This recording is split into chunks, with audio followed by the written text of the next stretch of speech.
আসসালামু আলাইকুম গাইস, কী অবস্থা? সবাই কেমন আছেন? রান্না করতে ভালোবাসি সবসময়। বিদেশে আসার পর থেকে মাছ মাংস খেতে খেতে একদম বিরক্ত হয়ে গেছি।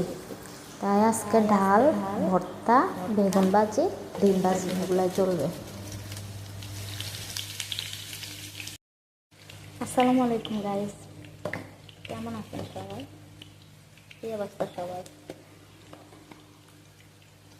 বিদেশে আসার পর থেকে মাছ মাংস খেতে খেতে একদম বিরক্ত হয়ে গেছি।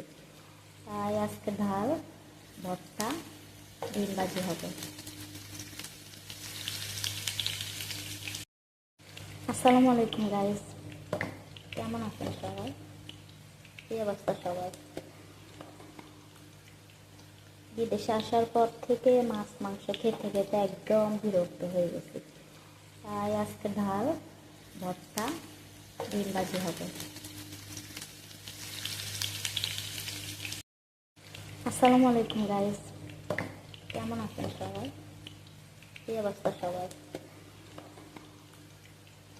বিদেশে আসার পর থেকে মাছ মাংস খেতে খেতে একদম বিরক্ত হয়ে গেছি।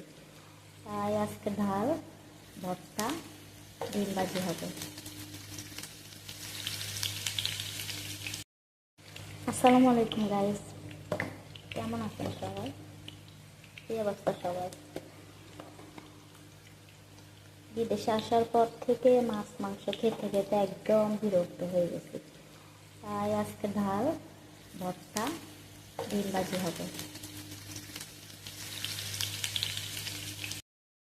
আসসালামু আলাইকুম গাইস, কেমন আছেন সবাই?